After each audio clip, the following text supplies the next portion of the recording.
Hello, everyone. If you like what I'm doing here, please consider subscribing, liking, and commenting. It would really help the channel out quite a bit. Thank you very much.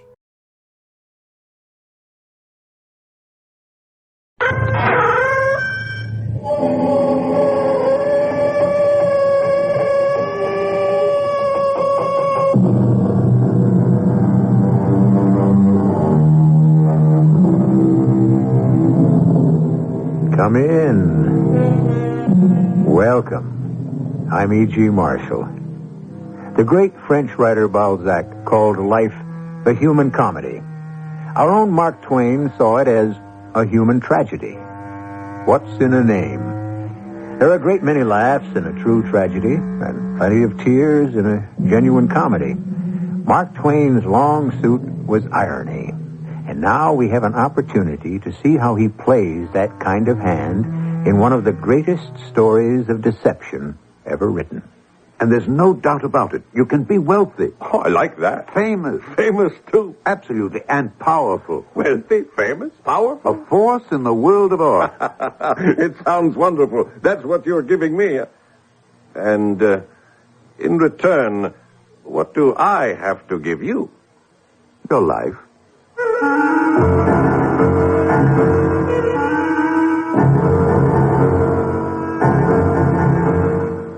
Our mystery drama, Is He Living or Is He Dead?, was adapted from the Mark Twain classic especially for the Mystery Theater by Sam Dan and stars Alexander Scourby.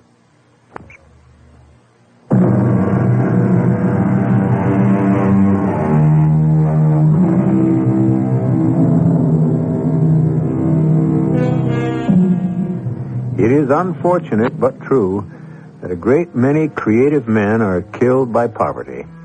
As a matter of fact, the circumstance has been so universal that it has even been made romantic.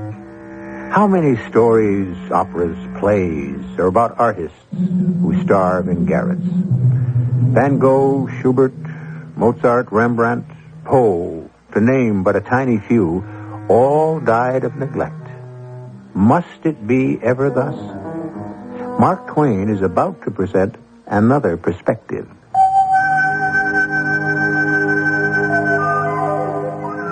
I was spending the month of March, 1892, at Mentone on the Riviera, fully enjoying the flooding sunshine, the balmy air, and the brilliant blue sea, without the marring additions of human fuss and display, which one encounters a few miles away at Nice and Monte Carlo. As a rule, the rich do not come here, but now and then a rich man does show up, and I got acquainted with one, partially to disguise him, I shall call him Smith. One morning, we were having breakfast at the Hotel des Anglais, when he exclaimed, Quick! Cast your eye at that man. Which man? The one just going out the door. Yes? Do you know who he is? Why are you so excited, Mr. Oh, no, do you? Well, I think so. He spent several days here just before you arrived. Do you know anything about him? Well, someone said he's an old, retired, and very rich silk manufacturer from Lyon. Or was it Lille? Well, what else do you know about him? Well, I don't know anything about him except... Except what? Well, I would assume he must be all alone in the world. Oh, why? Why? Well, he looks so sad and dreamy, and he doesn't talk with anyone. Would you know his name? Yes, it's Théophile Magnan. Well? Well, what? Well, what are you going to tell me? Tell you? About the old gentleman. Oh. Smith, taking you by and large, you're quite a character. Here, the mere sight of a person sends you into a perfect fit. One might have thought the man was Jack the Ripper, the way you seem to take on about him. And now you simply cannot say, oh, and just haul down the flag. Smith? Smith, are you awake? I'm trying to think. About what? It's one of Hans Andersen's beautiful little stories. How did he get into the discussion? I remember only one part of it. Do you remember the old man who just left? Seems a child has a caged bird, which it loves, but thoughtlessly neglects. And the bird pours out its sweet song, unheard and unheeded. You follow this? Well, yes. In time, hunger and thirst assail the poor bird. Its song grows feeble and plaintive, and finally ceases, and the bird dies. Well, the child comes by, and you know what happens, don't you? Well, I would say the child sees the poor dead bird and is smitten to the heart with remorse.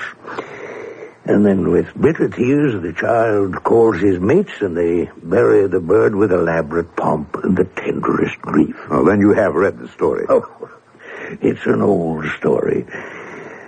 The children don't know that they're only aping their elders, who also starve poets to death, and then spend enough on their funerals and monuments to have kept them alive and made them easy and comfortable. Yeah. And now, how about the old gentleman? Twain, can you keep a secret? No better than you.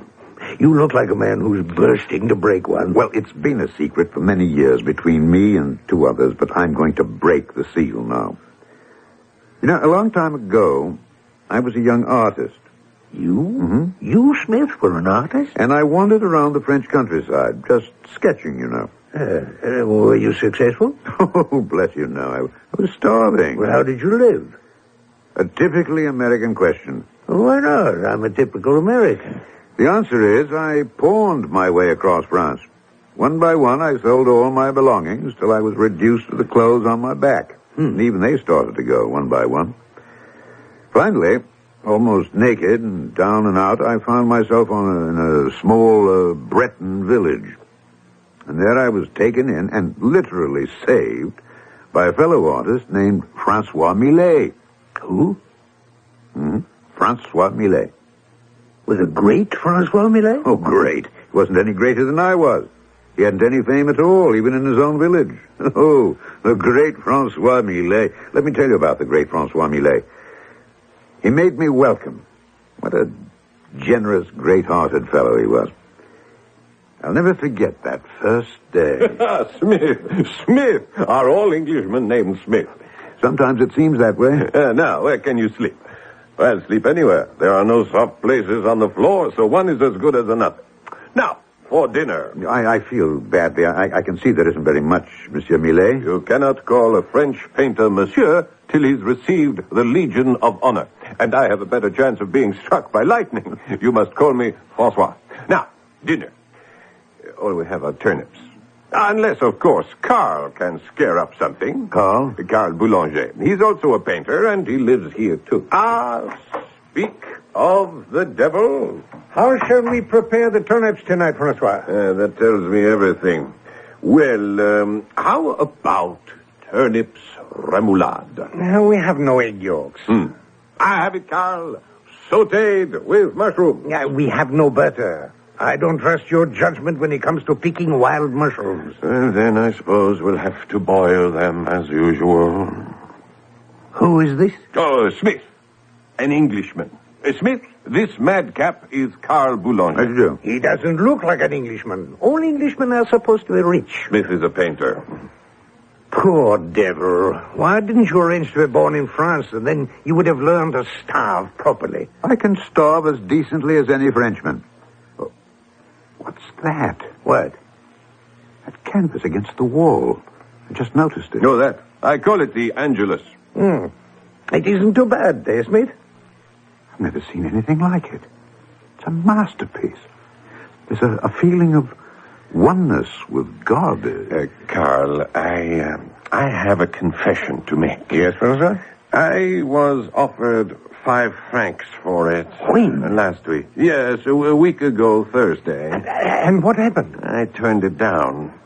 You turned it down. Francois, 5 francs means a dozen eggs. A pound of butter. I know, but you see, the man appeared anxious. Yes? And so I asked for 8 francs. And? He said he would think about it and let me know. Oh, the kiss of death. Why didn't you take the 5 francs? You mean you would have Francois sell the Angelus for 5 francs? Right now, I would sell it for a pork chop. Sautéed with onions, and without the choke vinaigrette, salad niçoise, and a very dry Bordeaux. Carl, when will you learn that the proper wine for pork is a light Burgundy? I must educate your palate. You have scored.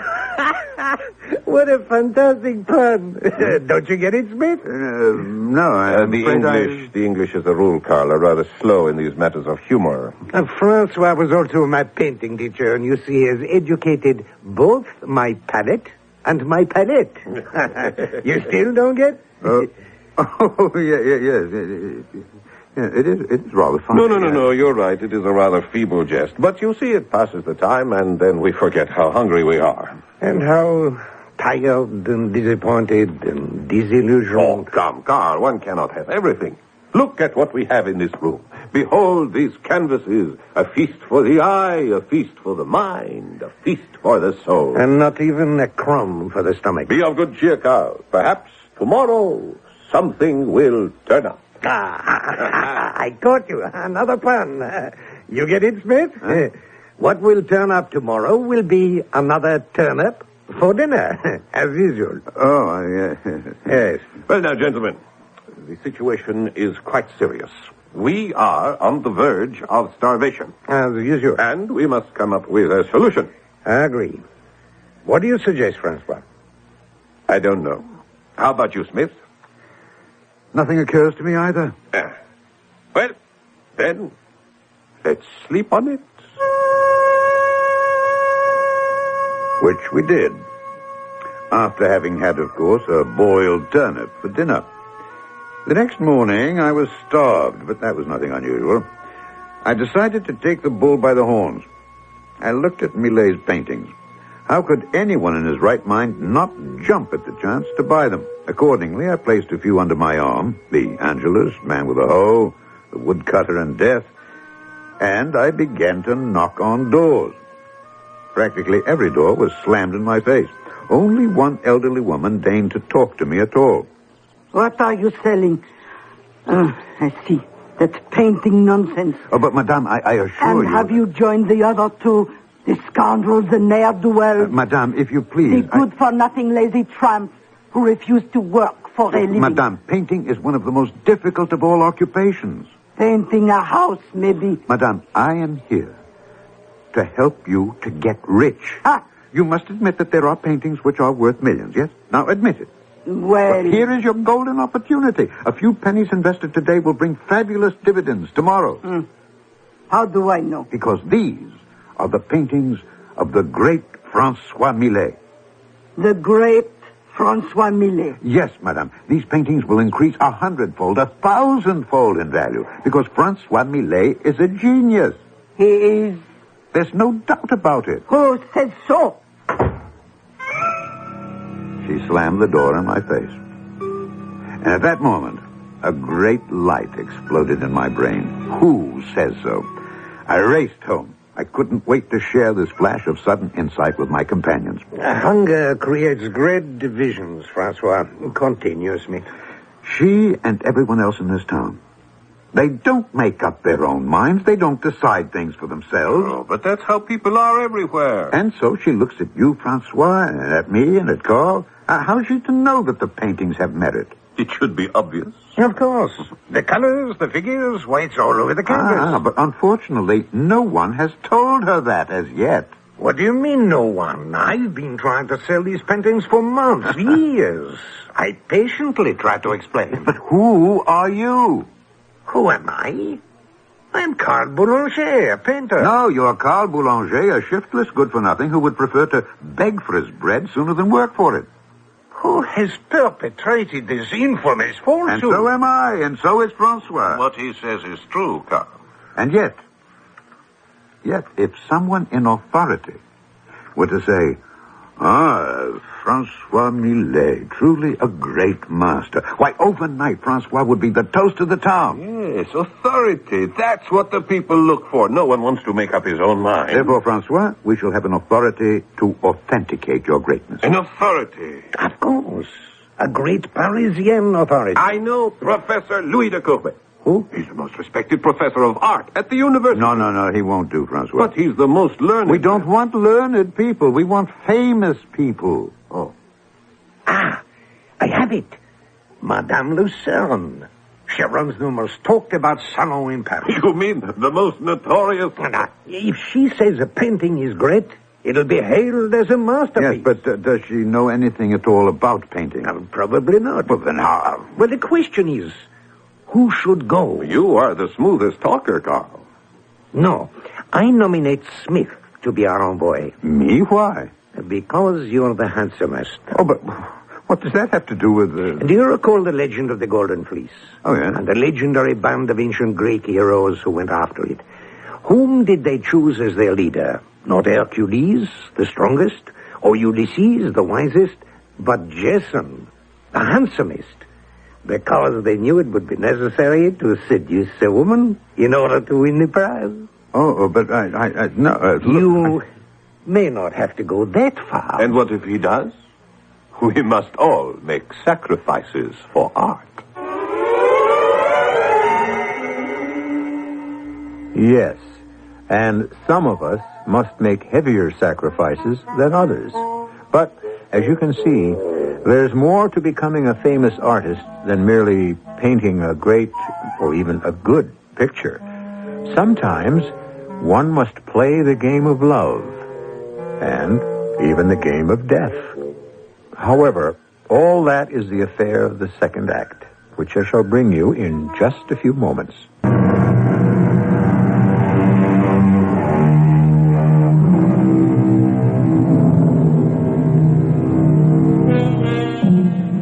We may all have to revise some of our ideas about art before our story is over. At any rate, we're back in the year 1892, and Mark Twain is chatting with a wealthy elderly Englishman in a hotel on the sun-washed shores of the French Riviera. Now, Smith, what are you telling me? That some 25 or 30 years ago, you and the painter Francois Millet and... Called Boulanger. Yes, and yourself were starving artists in a provincial French town? Exactly. And that you concocted some mad scheme to get Millet recognized? But you haven't heard the scheme yet. You see, if you're a creative artist, people don't know you're good unless somebody who speaks with authority says so. You get no argument from me on that score, Smith. Well, they had the idea to send me to the salon of Madame Lucerne in Paris. She was a former mistress of King Louis Napoleon himself. Which made her an eminent critic, connoisseur, and authority on the art. Exactly. Well, how did you propose to gain admission to Madame's salon? You were, after all, ragged, unknown. Well, I did the only thing any sensible man would do under the circumstances. I broke into her bedroom. Who is that? Don't be alarmed, madame. I'm not a burglar. You are not a burglar. And please don't pull on that bell cord. Allow me to give you 2 reasons why you are a burglar. First, you break into my room. But, madame... Second, under your arm I see some paintings, which you have obviously stolen from my house. No, madame. I haven't come here to steal paintings, but to present you with some. Present me? Yes, madame, because you are the supreme and sublime authority on art. Look at these, madame. Isn't each a masterpiece? Frankly, monsieur, I wouldn't have the faintest idea. Now, what is this game you wish to play with me? A game? All men have one game or another in mind where I am concerned. And, since you are not half bad looking... It is for a friend. The man is a genius. One word from you... One word from me. How simple you make it all sound. But it is simple for you. You've turned unknown men into great writers, composers overnight. Oh, it's not a simple matter. And it doesn't happen overnight. The man must have something. Francois Millet has everything. He's a genius. Oh, the woods are filled with genius. But surely, just look at these paintings. Now, I could make a great painter out of you. Me? You are the love bandit. The what? You break into the boudoirs of famous ladies, and you leave behind a painting as a memento of the adventure. These you have here are excellent for the purpose. Shall we begin? No, these paintings are not mine. Who is to know the difference? They're the work of Francois Millet. Must we discuss that tiresome Millet? No, you see how each painting bears his hallmark, his unique style? Monsieur, these things are lost on me. I know nothing of art. Oh, isn't there anything you could do to help Millet? Oh, sit beside me, and we can talk more comfortably. Yes. No, surely there's something you could do for him. Why? Well, because one day he would be a glory to France. Oh, monsieur, you're an Englishman. Yes. Why should you worry about the glory of France? Well, the glory of the world. Oh, well, I see we must decently dispose of Millet. There's only one way I could hope to help him. Oh, how? He would have to be dead. Dead? I'm sorry, but that's the way it goes with geniuses. Now, where were we?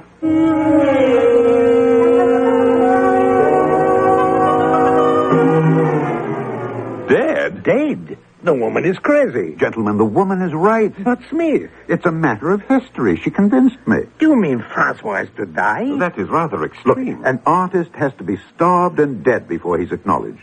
It happens so often, we could write a law that says the prices that the public will pay for a man's pictures will only climb after he dies. But what good does it do the dead artist if others make money on his pictures? Death lends grandeur to a man. Death makes his name illustrious. Why? I don't know, gentlemen. I don't know. There's no way out, Francois. You simply have to die. Oh, now look here. No, Smith. let us hear him out first, Carl. Now take several weeks, better several months to die. And in the meantime, paint. Paint day and night. Enlarge your stock of paintings. Leave behind a ton of work. And Carl and I will make a fortune. A fortune? On the works of the late, great Francois Millet. No, I'll have no part of this. Wait. What Smith says is not devoid of merit. Francois. Look at us. How we live. How far are we from death? How much longer can we starve like this? Freeze. Do without. In a few years, we will be young no longer. And we'll be dead in any event. This way. This way is madness.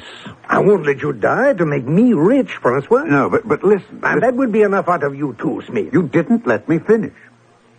I said Carl and I would make a fortune selling your paintings, Francois, which we would then split 3 ways. 3 ways? Yes, Carl, 3 ways. You and I and Francois. Francois? What did you think I meant for Francois to actually die? But you say... No. Why should Francois die? He'll just vanish, change his name, and we'll bury a dummy and cry over it and... Smith, you are the greatest scoundrel who ever lived. Thank you. What a magnificent plan. What do you say, Francois? Well, would it be proper to play this kind of trick on the world? On the other hand, since the world will have it no other way... But will it work? We'll put it to the test. How? Carl, you and I will go out and do some painting. You head north and I'll go south. Choose a villa or a business establishment of some sort. Make sure the owner notices you. He'll come over out of curiosity, and the rest will be easy. So I chose a large country house and set up my easel and began to sketch. I saw the proprietor standing on an upper veranda. I paid no attention to him. I knew that sooner or later he'd saunter over. Hey, that's not bad. Not bad at all. Yes. I think you captured that pretty well. Hey, you're good. You know that. Well, thank you, monsieur. Well, I ought to be good.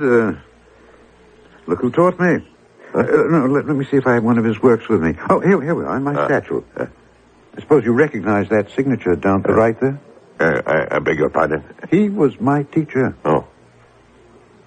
You mean you don't know the signature of Francois Millet? What have you been spending your life? It's Millet. Francois Millet. Millet. Yes. Of course. What could I have been thinking about? Of course, Millet. I recognize that now. Millet, the greatest painter in France. Yes, Millet. This little sketch is genuine, Millet. Well, how can you fail to see the brushstroke? Oh, of course. Is it for sale? For sale? I may not be rich, but I'm not that poor. You know, I really would like to buy it. Well, I don't know. It's a genuine. No, I'd like to sell it to you because I can see you really do appreciate great art. I do. But, well, there's a practical consideration. Huh? Yes, I'd be a fool to sell it now. Why? Why? You mean you don't know? No. Millet is on his deathbed. The doctors say he can't live 3 months. Oh. And once he dies, his pictures can't be had for love or money. Monsieur, I'll give you 800 francs for that little sketch of his, huh? Oh. You really do love it, don't you? It's a genuine Millet. Oh, dear. Oh, I am a fool. All right, take it.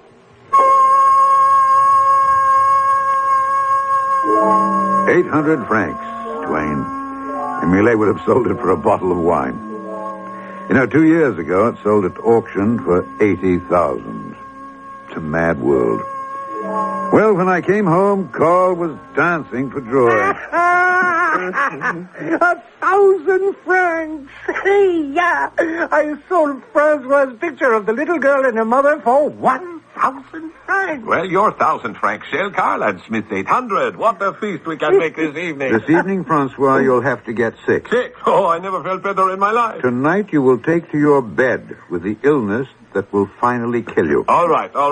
After dinner. You'll have to look pale, wan, weak for all the distinguished visitors. They'll flock here in droves. Why? Well, because they'll want to see you die. He's right, Francois.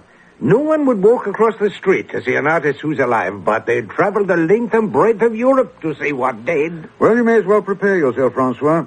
You're about to become an institution. And this place is going to be a shrine.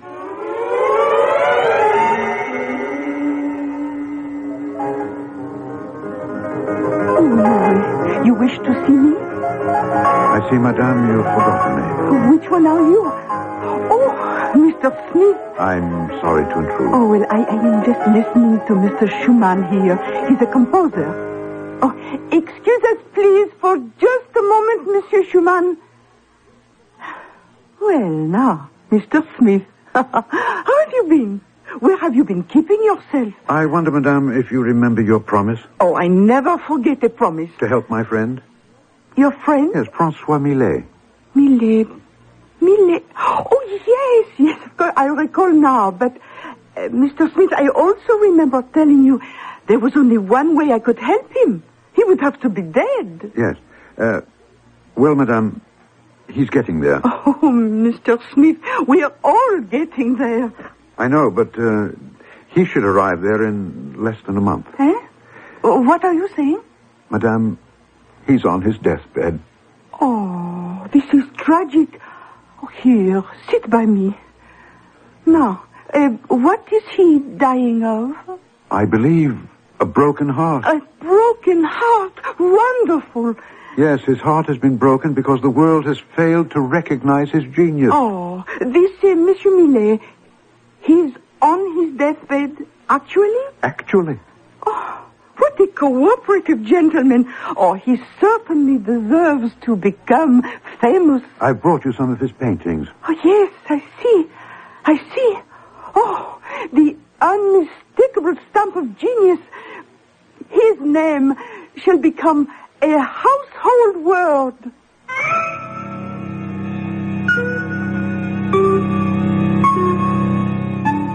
Is that how it's done? Well, it's a way, but is it all that simple?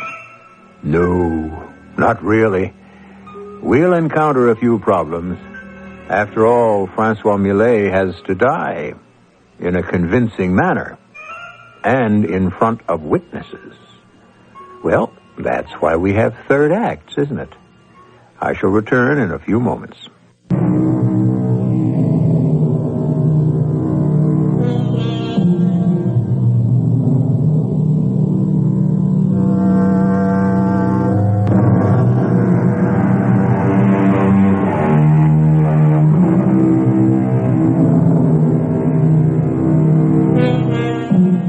Today, our entertainments are dominated by something known as the caper.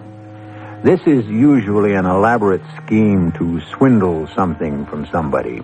Money from a bank, secrets from a spy ring, anything, anywhere, anytime. Like most art forms, this one is hardly new.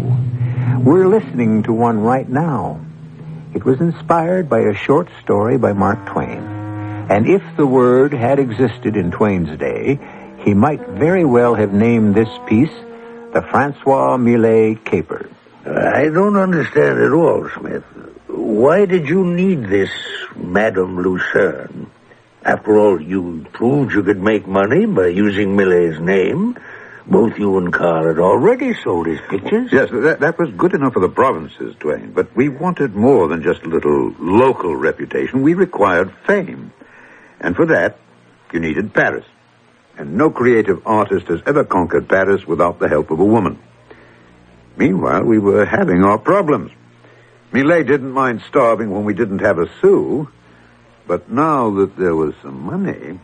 But if I don't eat, I'll die. Well, that's the idea, Francois. But since I'm not to die, actually, what difference should it make? But people come to see you. You can't look healthy and robust on your deathbed. Smith is right. The reporter from that English journal yesterday did give you several suspicious looks. Meanwhile, I'm not painting. You can't have everything. And at mealtimes, I can't have anything. Well, your jokes are becoming feeble, at any rate. I have an idea.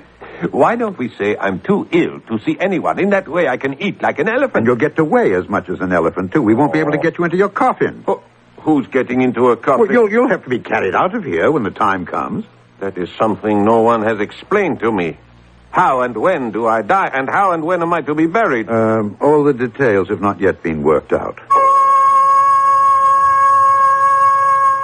Suddenly, Twain, we were invaded. Everyone wanted to see the great Francois Millet. Carl and I almost wore ourselves out guarding the door. No, I'm sorry, monsieur, the master is too ill to receive anyone. Yes, of course. We will convey your regards. Meanwhile, Millet was painting away, piling up stock, as we called it.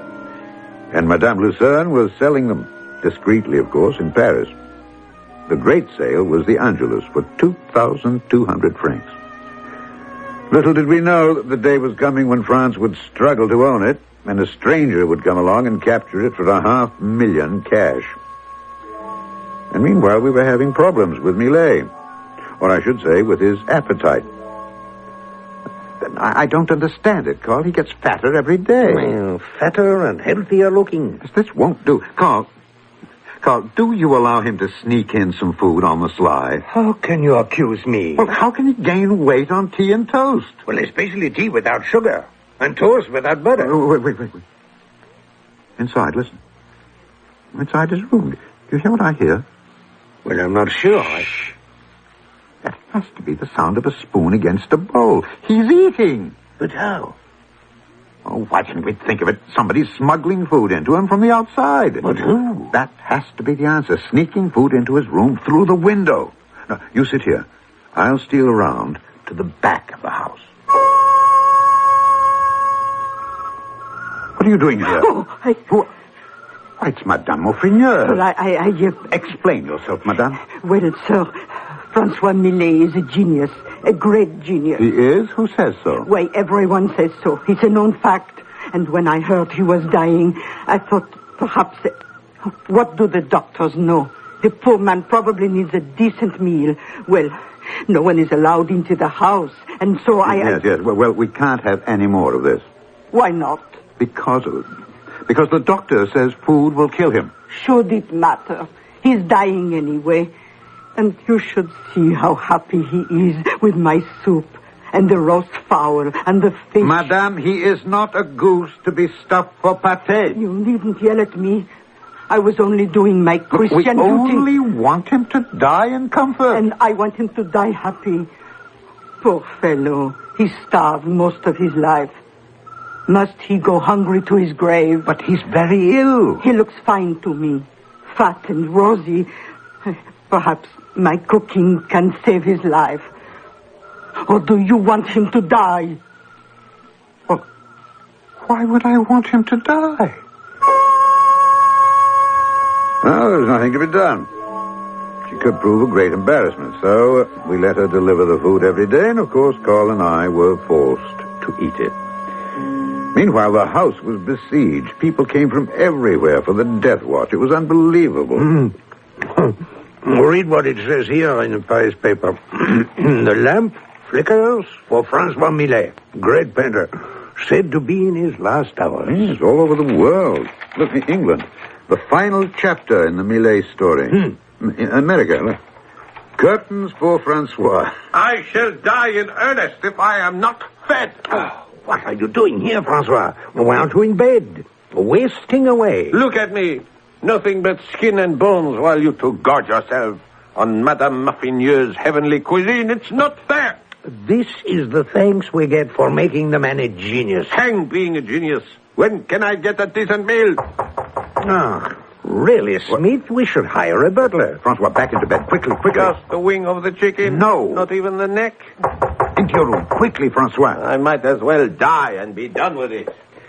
Now, let me see who that is. Oh, let me in quickly. Oh, Madame Lucerne, please. You know the whole world is talking about the great Francois Millet. Yes, Madame. A tragedy. The demand for his paintings rises by the hour. We have plenty, stacks of them, which Madame can take back to Paris and sell. Oh, no, monsieur. They will sell better after he dies. The poor man. He's at death's door, is he not? Yes, Madame. Standing on the threshold, as it were. Oh, may I pay my respect? Well, Madame, you see... Mr. Smith, please tell your friend I am so attached to the master that I shall be desolated if I cannot see him at least once before... Oh, I cannot bring myself to say... Madame, this way, please.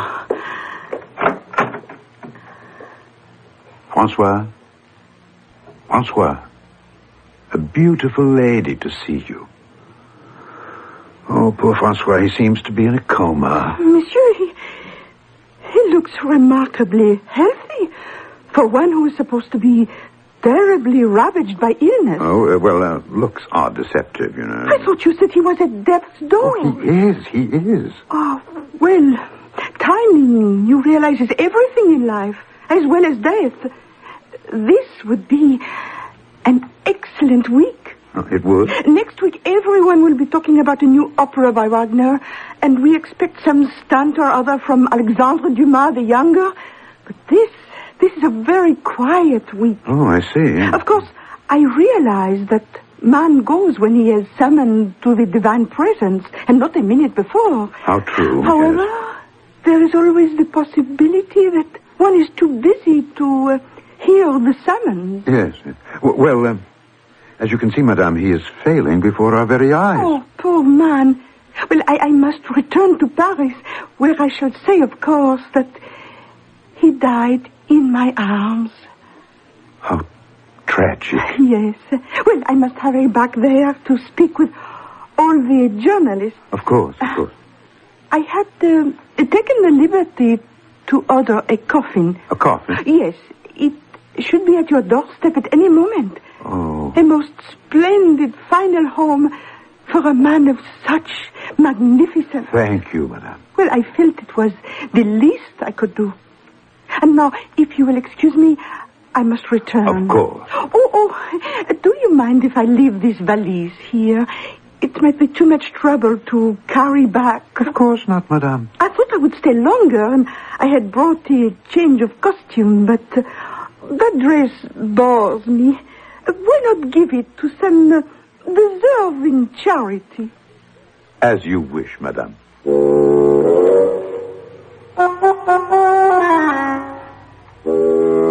hours after she left us, there was another knock on the door.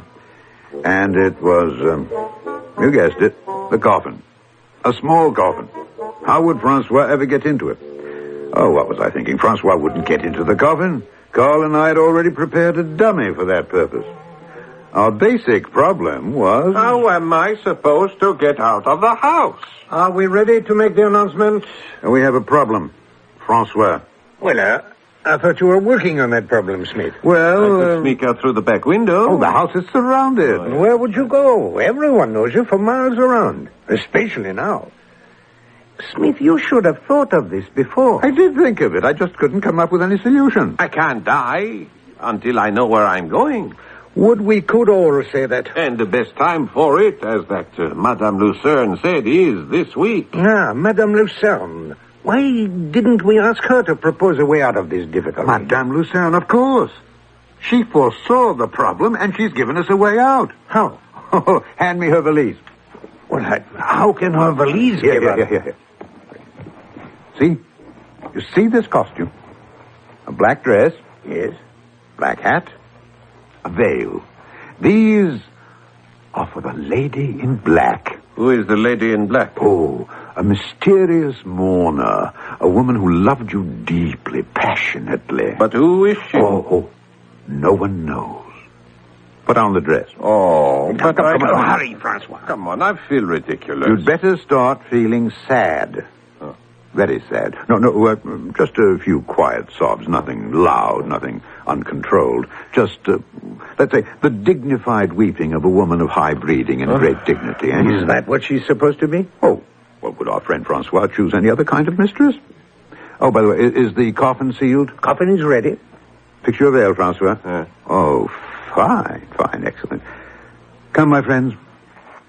Those of us who loved him best, his pupils and the mysterious woman who loved him, we have an announcement to make to the world. Open the door, Carl. Ladies and gentlemen, I have a most melancholy statement to make.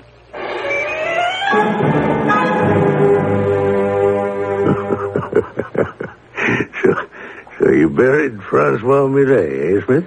Yes, Twain, we buried the dummy in the coffin.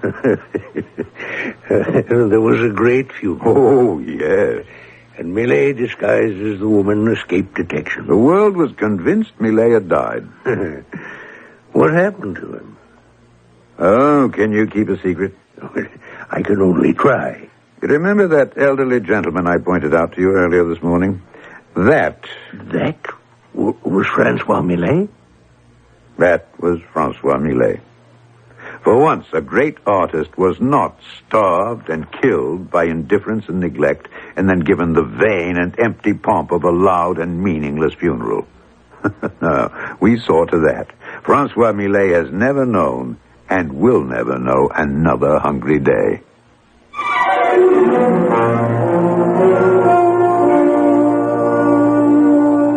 Who was it that said, "Live well, and that's the best revenge"? Live well. So few artists can manage it in the face of indifference and just plain misunderstanding. And when Mark Twain wrote the story, he did it in the spirit of, "Here's one for our side."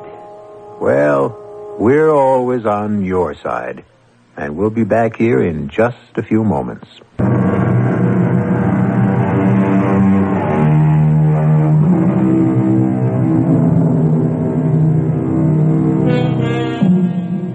Is he living? Or is he dead?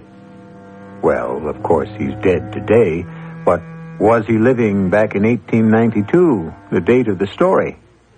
Was Mark Twain playing a gentle hoax on all of us? Or was the old practical joker himself the victim of a practical joke? We'll never know. But we do know we'll be here 7 times each week. Our cast included Alexander Scourby, Court Benson, Paul Hecht, and Bryna Raeburn. The entire production was under the direction of Hyman Brown. Tragedy at its finest. Inevitable, inexorable, and somehow, in the honesty of all but the central villain, ennobling. I'll be back shortly.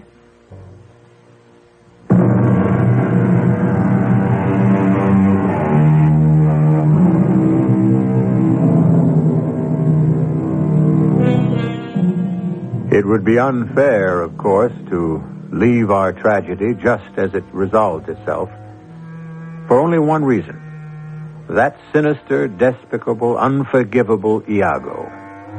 I'm glad to report that for those of you who might not know in advance, his punishment well fitted the crime. Since Cassio was governor, and in a sense, dictator of Cyprus, it was left to him to dispose of Iago.